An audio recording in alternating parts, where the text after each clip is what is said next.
This is the AM News. Welcome aboard, folks. Now, Ghana is set to select a vendor to build its first nuclear power plant by end of this year to augment the country's current energy supply. This assurance is coming amidst rising concerns over sustainable energy supply and Ghana's mounting debt to independent power producers. The country is intensifying efforts to incorporate nuclear energy into its power generation mix. Over the next 10 days, Ghana will host the Integrated Regulatory Review Service mission to assess and enhance its nuclear energy strategy. Collins Frimpong has more in this report. Ghana, by the end of the year, would have selected a vendor to build its first nuclear power plant. To enhance the effectiveness of Ghana's regulatory infrastructure for nuclear, radiation, radioactive waste and transport safety, a 10-day engagement with an Integrated Regulatory Review Service mission by the International Atomic Energy Agency is currently ongoing in Accra, where Dr. Robert Bright Malko-Sobaji, Director of Power responsible for nuclear and alternative energy at the Ministry of Energy, reviewed Ghana's nuclear power timetable. By the early 2030s. And we've taken all the steps to complete our phase 1, and we are in phase 2, where we are to identify the vendor. We've gone through all the vendor process, vendor identification process, and by the end of the year, all things being equal, we should be able to announce the vendor who is going to build Ghana's first nuclear power plant. So we are just at the finalized stages of, identifying, the vendor. And I'm sure by the end of the year, we should be able to announce. The IRRS mission review is expected to help align Ghana's nuclear power policy with international standards. Chief Director at the Ministry of Environment, Patrick Nomo, explains. And they'll be here to work for 2 weeks. And during that 2 weeks, they'll review everything that has to do with nuclear power. They'll talk to relevant stakeholders. They'll look at the security and safety arrangements that we have in place in terms of our laws and regulations, what policies we are coming up with, what review mechanisms do we have, how the Nuclear Regulatory Authority itself will be staffed and how it will operate. What is the assurance that they will be independent in their operations? All these things will be reviewed by the mission, and then they will make recommendations. The beauty of this mission is that they have come at a time when we have developed all the policies, but we have not approved them yet. We have not passed them yet. So they will have the opportunity to make recommendations to improve the policies that have been done. So that when they go to Cabinet for approval and subsequently to Parliament for approval, they will meet international standards. And then when we implement them, they will be in line with the requirements of the IAEA. Ghana aims to include nuclear power in its electricity generation mix by mid-2030. Collins Frimpong's report for Joy News. The coordinator of eco-conscious citizens, Awula Sewa, is advocating for the urgent repeal of legislative instrument 2462, which permits mining in forest reserves. The environmentalist argues that the irreversible damage caused by such activities far outweighs any potential benefits. The following report has more. In 2017, President Akufo-Addo pledged to combat illegal mining, popularly known as galamsey, by putting his presidency on the line. The Ghana Water Company Limited in the Central Region has recently reported severe water supply challenges in Cape Coast, Elmina, and nearby areas. These issues stem from insufficient raw water at the Setre Himan Water Treatment Plant, exacerbated by pollution from illegal mining. The pollution has significantly reduced the amount of water available from the Pra River for treatment. Awula Sewa, coordinator of Eco-Conscious Citizens, speaking on the sidelines of the Redeem Your Presidency conference, is calling on President Akufo-Addo to immediately repeal LI 2462 and enforce a ban on all forms of illegal mining. The existential threat that we face, we've been raising awareness about it. And our concern is that Ghanaians were not angry enough. If right now I bring a stick and I start hitting you, you won't be smiling, you'll be doing something about it. But Ghanaians know they're being poisoned, and somehow they just seem to be taking it And that has been a great source of concern. But recently, it seemed as if Ghanaians had finally become angry enough at being poisoned. And what has been going on is that the firefighters, those who are supposed to be putting out the fire, are themselves complicit, or in many cases, they themselves are setting the fires. They are the arsonists. Well, we are saying that there's still a few days to 7th December. And it's not too late for the president to redeem his presidency by declaring a state of emergency. He can still do that. He can get rid of LI 2462 if he wants to. And he can stop the Minerals Commission from issuing licenses. And he can make sure that everybody leaves our forest reserves and water bodies. There's still a lot he can do to redeem his presidency. If he meant what he said in 2017, we're in 2024 and things are far worse than when he put his presidency on the line. He can still redeem his presidency. It's never too late. So we are calling on him to redeem his presidency. So when people think about him, they don't think that under his tenure, illegal mining went on an unprecedented scale, and many Ghanaians now will be suffering from kidney disease. In the Galamsey areas, there's a rise in kidney disease, a rise in cancers, maternal deaths, deformed babies, and stillborn babies because of the mercury. Some attendees at the conference also share their expectations following the discussions. A lot of people think it's far away, this Galamsey, but in fact, every big city is touched by because all the goods come from these regions. The vegetables, the fruits, and on the other side, all these rivers, they go into the sea. And what do we eat from the sea? Is fish. So everybody is touched. These adults or old people destroy water bodies and leave the effects for us, the youth, to suffer in the near future. Yeah. So I see it as a problem they are creating for us to face in the near future. The conference also saw the screening of documentaries by award-winning journalist Erastus Asare Donko. Economists are questioning the government's claims that the economy has returned to its pre-COVID growth trajectory. Finance Minister Dr. Amin Adam, speaking on a campaign platform recently, asserted that the country is rebounding with macroeconomic stability rapidly returning. He highlighted that key indicators are improving daily, citing a 2023 growth rate of 2.9%, surpassing the projected 1.5%. Dr. Amin Adam also revealed that the half-year economic performance for 2024 reached 5.8%, significantly higher than the anticipated 3.1%. Now, according to him, these figures confirm that the economy is regaining strength. However, Professor Godfred Bobkin, an economist and finance expert at the University of Ghana Business School, strongly disagrees, insisting that data available does not support such claims. He will hear his perspective shortly. But first, here's Finance Minister Dr. Amin Adam. The Ghanaian economy has come back to life following the difficulties we faced in the last 3 years.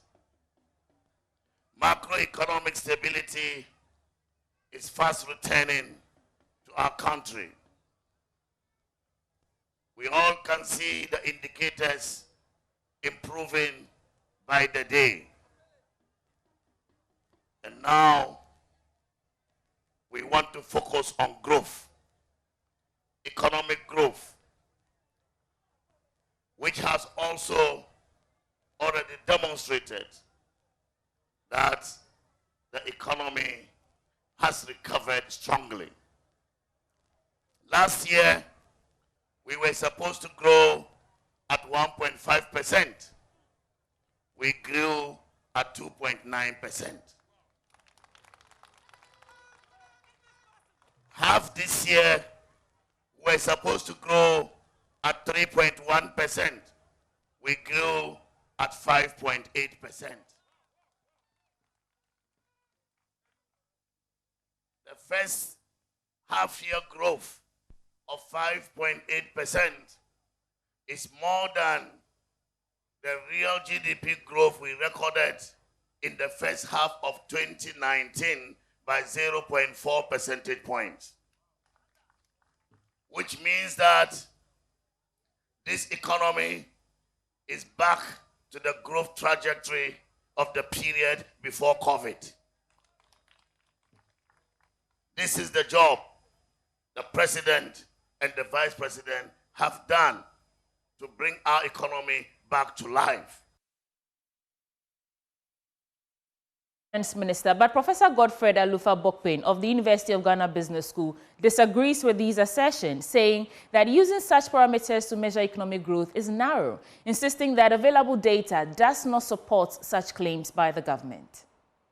Growth measured by GDP is picking up, at least if you look at the first 2 quarters for this year and all of that. But that is a narrow way of looking at it. If you say the economy has recovered broadly, then you want to look beyond just the GDP and then look at the other indicators. If you look at pre-pandemic inflation, 7.9%. Even the highest inflation rate in terms of regional distribution was Accra, which was just around 12.something%. So, and currently October inflation was 22.1%. If you look at the rate of depreciation of the currency, again, you can say that we have recovered to pre-pandemic level. Pre-pandemic, if you look at where the policy rate was, far below 20%, and then you look at where the policy rate is right now, then there's misalignment. Then it means that the central bank is not seeing this same recovery as reaching pre-pandemic level as the government is talking about it. Because if you look at where the policy rate is, and you compare that to pre-pandemic policy rate, you can see that we are not there yet. Then again, if you look at treasury bill rate, look at the rate at which government is borrowing, and then look at the rate before the pandemic. So if you just pick the GDP growth, which is just for the first, we've seen the uptick, which is good news, but it's not broadening, it's not reflective, it's not representative of what the economy was before the pandemic. And therefore, we've seen some recovery, we've seen relative stability, but I think we have not reached pre-pandemic level. There's still a lot that we have to do, because the bulk of the reliefs from both in terms of support from the IMF, the World Bank, and then also reliefs from the external debt restructuring and the domestic debt restructuring, all the reliefs are being front-loaded. For the period that the IMF program is in force, I'm afraid we have not recovered to pre-pandemic level. The data broadly does not support that position. In other stories, residents who lost properties, including voter ID cards, to a fire outbreak at Odfadama have expressed uncertainty about their ability to vote during the 2024 general election. Fire ravaged 10 makeshift structures at Odfadama in Agosi on Sunday, leading to the loss of many properties in the area. Some of the victims who spoke to Joy News say they are unsure if they will be able to vote on December 7th after losing their voter ID cards in the fire. Adobe Asari tells us more. Around 8:30 p.m. last night, that's Sunday, 24th of November, 2024, certain parts of Agosi Odfadama caught fire. It's still unclear how the fire started, but the good thing is the fire service were here on time to save the situation. Certain people have lost property, money, ID cards, among other things. But I'd like to hear from the residents here. The moment I just reached my house, I can see that the fire started from the back there. So we rushed to the fire that we want to quench the fire, but we couldn't. Before we realized, every room over here got to the fire, so we couldn't off the fire. So later, before we will see, our everything got burned. Before we get notice of it, it has overcome everybody.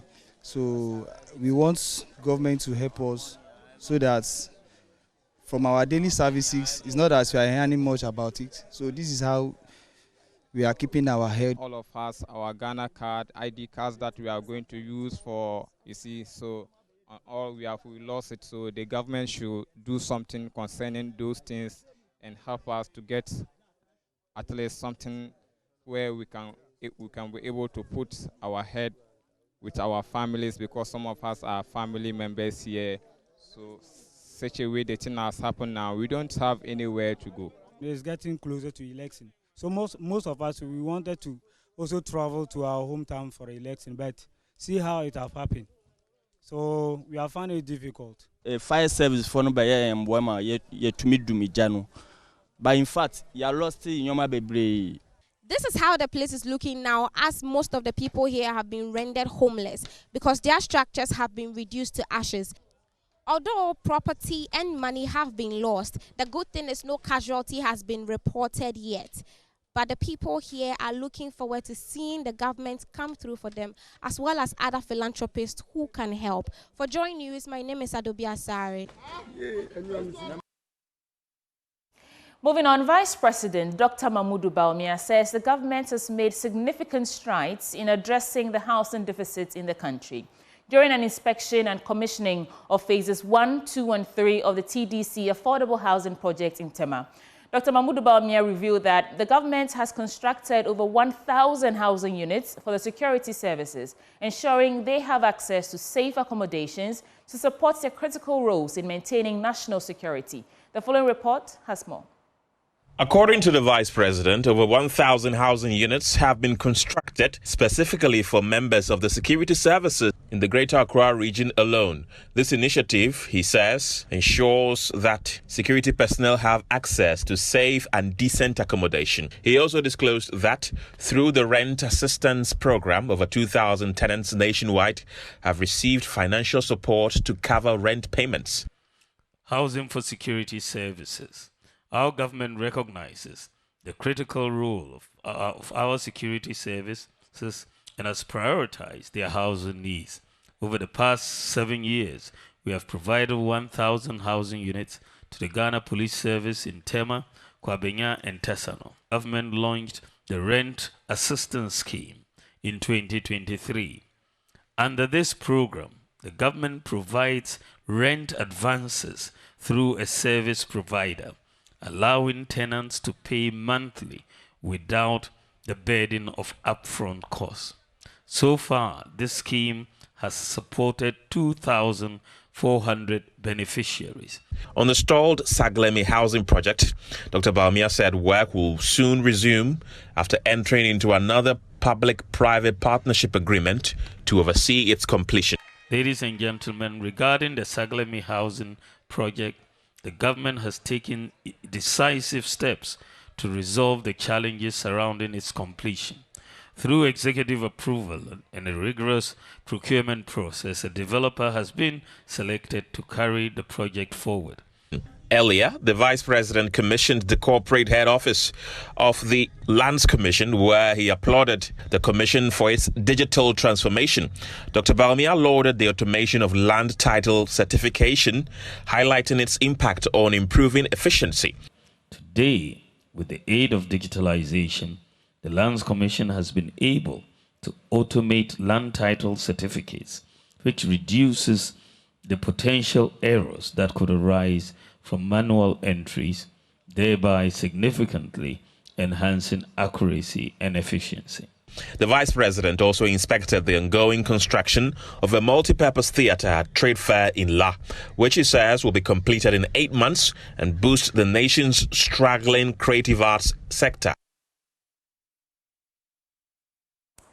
The National Blood Service says lack of finances, personnel and infrastructure are among a plethora of challenges facing the service, accounting for the shortfall in the nation's blood demand. According to the Chief Executive Officer of the National Blood Service, Dr. Shirley Owusu-Ofori, this factor negatively affects the service's ability to mobilize blood units across the country, leading to a 40% gap in the nation's blood demand. She made this revelation at this year's National Blood Donor Day. And there's more in this report by Kwame Prince Kudoga. The National Blood Service ensures an effective and coordinated approach to the provision of safe, adequate and efficacious blood and blood product to all patients requiring blood transfusion in both public and private healthcare institutions in the country. However, CEO of the service, Dr. Shirley Owusu-Ofori, says lack of resources is affecting the delivery of this mandate. Coupled with additional challenges we face as an institution, which has negatively affected our blood collection index, as stipulated by the World Health Organization. Our inadequacies have spanned from personnel to financial through to infrastructure. Dr. Shirley Owusu-Ofori says some patients are charged illegal fees at the blood banks before they are given blood. We've made a few arrests in the past, But because our regulations were not passed, even when they ended up in police stations, we couldn't prosecute. I was told that there was a gentleman in Kolebu called McLean. I don't know him, but now that we know the name, we are going to try and clamp on that individual. He may be that scapegoat that we will use to ensure that the processes are sanitized. Senior statesman and Rotarian Sam Okujeto urged Ghanaians to cultivate the habit of voluntarily donating blood, as one does not know when they will be in need. Important is for us to appreciate that you never know. It could be you yourself. It could be a member of your family that will need blood. That's why it is important for all of us to volunteer to donate, because you never know. It's possible. It could be you. And so it is important that we just emphasize this to all Ghanaians to say that if you are able, please donate. The National Blood Donor Day is celebrated to honor persons who have donated blood to save lives and to encourage others to follow suit. Samuel Akumeni from the Ashanti region is this year's overall best blood donor. I feel that if you don't get blood, you're not a human body. So if you are a human body, that means you have a blood. So I will encourage everybody to donate blood for everyone. For if you have a blood, you are a human being. This year's Blood Donor Day was themed 24 years of celebrating giving in Ghana. Thank you, blood donors. Other outstanding individual donors and institutions were also awarded. For Joy News, Prince Kwame Kudage's report read to you. Coming up next is Business Update.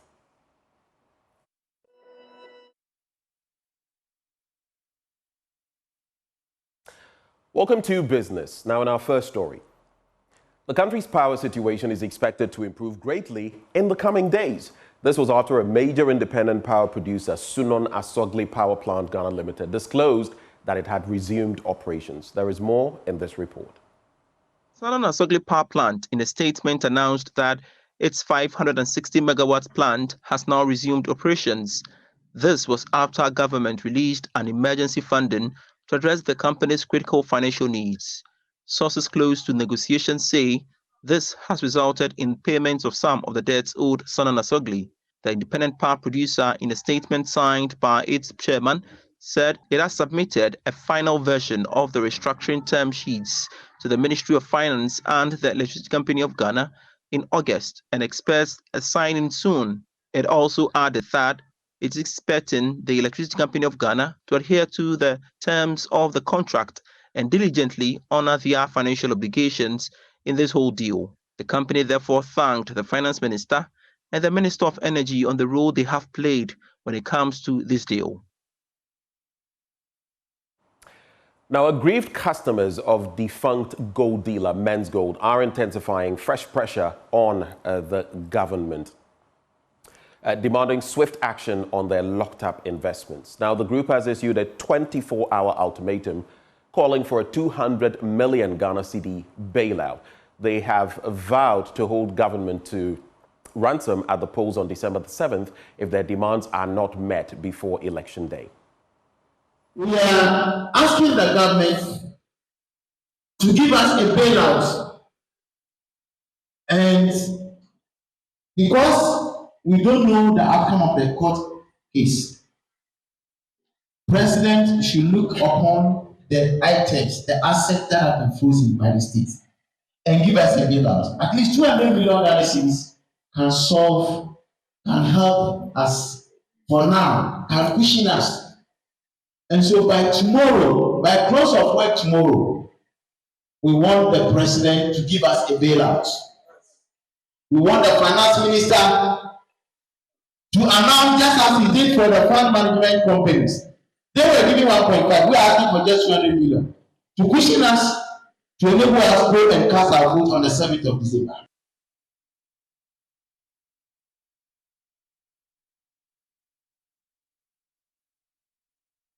Let's settle for our currency market for the morning.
All your business updates are done and dusted. Handing over back to Sweetie Abochi.